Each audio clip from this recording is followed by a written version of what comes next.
BJP Ghumusar जिला आसिका सांगठनिक सभापति चयन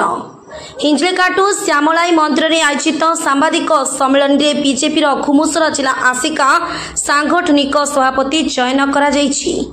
सभापति भावे विजय कुमार स्वाई को घुमुसर जिला आसिका सांगठनिक अंतर्गत हिंजली आसिका सानखेमुंडी और कवि सूर्यनगर सांगठनिक दायित्व दि जायछि। आगक पंचायत और पौर निर्वाचन थिबारु तृणमूल स्तर में बीजेपी संगठन को सुदृढ़ करने सह लोकमानंक पाखरे समस्त योजना किभली पहुंचीबो से लक्ष्य रखा जायछि। श्यामली पीठरे आस्का अंचल संगठन पर्व आज डीआरओ तथा गंजाम जिलार नूतन सभापति सरोज सावत आज ना घोषणा कर विजय स्वाईंकर। विजय स्वाई जड़े पुरुखा नेता। आज अवसर में कहि गंजाम जिला को भारतीय जनता पार्टी तीन भाग में विभक्त कर घुमसर आस्का ब्रह्मपुर गंजाम जिला ये तीन नीलमाधव पात्र घुमसर जिलार आस्कार विजय चंद्र स्वाई ब्रह्मपुर गंजाम रे सरोज सावत ये जो तीन जन को हाथ में भार दि जाइए। आगामी दिन में गंजाम जिला को गोटे दुर्ग हिसाब से भारतीय जनता पार्टी प्रधानमंत्री मे 6 गस्त पर ओडिशा रे गोटे विपुल सफलता आसवा पर सरकार जो नुआ योजना प्रधानमंत्री दृष्टि तथा संगठन रे कर्मकर्ता कर्मी और जनसाधारण को एकत्रित करी आग को बढ़िया भारतीय जनता पार्टी संकल्प नहीं। गंजाम जिला एक गोटे एंतुड़ी शाल खेल जोड़ा जो कह जाए गंजाम जिला डेवलपमेंट हो आमर ऑर्गेनाइजेशन स्किल्स हो आमर परफॉर्मेंस हो गंजाम जिला एक एग्जांपल ही निश्चय आमर जदि आमे 2024 निर्वाचन को परिप्रेक्षी में आलोचना करवा 2024 निर्वाचन में गंजाम जिले में आम 13टी विधायक 11टी विधायक भारतीय जनता पार्टी लोक समर्थन देते। कर्मकर्ता मान अकुंठ परिश्रम अवदान भूली हम नहीं। द्वितीय कथा आमर 2टी एमपी भी देते तथा आमर पंचायत 3टी एमपी भी देते तथा आमर पंचायत इलेक्शन और अर्बन इलेक्शन कि कोऑपरेटिव इलेक्शन आसबो सबु आगे इलेक्शन रे आमर दलीय कर्मकर्ता जो उत्साह अच्छी बढ़ी सरकार कार्यक्रम आ विधायक दल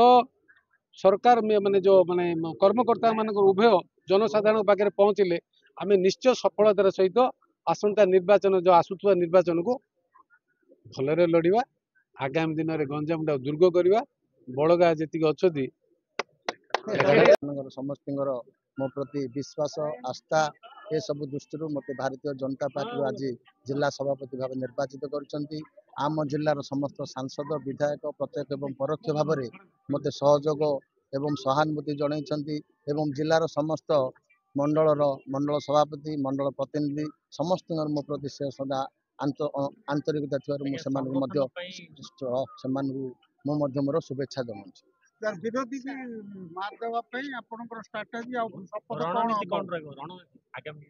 देखु भारतीय जनता पार्टी राज्य में सरकार है जो लोकाभिमुखी सरकार चली सरकार उद्देश्य है तल स्तर में जनसाधारण विभिन्न समस्या को समाधान करने सहित गरीब एवं विभिन्न प्रकार जो तल स्तर व्यक्ति केमती उठाଯିव से सब योजना प्रस्तुत होची नुआगिरी सरकार चली। आगामी दिन में विभिन्न क्षेत्र में से प्रधानमंत्री आवास योजना हो कि चाषी मान विभिन्न समस्या हो समस्त एवं स्वास्थ्य समस्या हो समस्त समस्या को तल स्तर किभली भाव लोकाभिमुखी हो पारे से सरकार योजना करुँच। भारतीय जनता पार्टी जो वरिष्ठ नेता केंद्रीय नेता राज्य नेता माने आमको विश्वास सहित जिला सभापति भाव घोषणा करताकू आम सम्मान जन तल तृणमूल स्तर बूथ स्तर में आम संगठन को मजबूत करूँ बूथ स्तर में जो समस्या रही समस्या को समाधान करने एवं विभिन्न जगह जो अशिक्षित अर्धशिक्षित माँ भौणी मैंने अच्छा सचेतन करूँ एवं समस्त प्रकार उद्यम करी आम संगठन को मजबूत करूँ ऊपर लेवल नुह तल लेवल संगठन मजबूत हम ताहले आगामी पौर निर्वाचन एवं पंचायत निर्वाचन में आम विपुल संख्यार समस्त जगह आम जो प्रार्थी देव विजयी कराऊ। भारतीय जनता पार्टी सांगठनिक पर्व ना तल स्तर नहीं उपस्तर सांगठनिक निर्वाचन प्रक्रिया दीर्घ 3 मास धरी चली ए जिले भी चली आम घुमुसर आस्का जिलार प्रत्येक बूथ सभापति निर्वाचन तापर मंडल सभापति निर्वाचन सरला आज जिलार सभापति निर्वाचन सरला आ पूर्व नॉमिनेशन होता समस्त सहमति उपरे आज भारतीय जनता पार्टी घुमुसर आस्का जिलार सभापति हिसाब से आमर वरिष्ठ नेता विजय कुमार स्वाई को सभापति हिसाब से घोषणा कर गोटे सब बड़ कथा है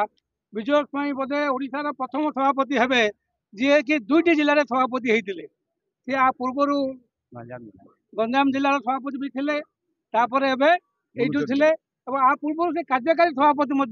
तुले आसुले तो आम समस्ते अभिनंदन जनवा स्वागत करवा बीजेपी रणनीति गोटे कथा चले हूँ गोटे प्रकार सरकार लोकाभिमुखी योजना और कार्यक्रम को लोकों पाखे पहुँचेबा और लोकों पाखे पहुँचेबार माध्यम भारतीय जनता पार्टी संगठन हम संगठन सेतु सरकार और लोकों मध्य गोटे सेतु हिसाब से कार्य कर सब योजना को लोकों पाखे पहुँचब एमती कहीं भी वंचित न रही जाऊ सरकारी योजना तार दृष्टि भारतीय जनता पार्टी संगठन रख। गंजाम जिलूर रजनीकांत पात्र रिपोर्ट IJB न्यूज।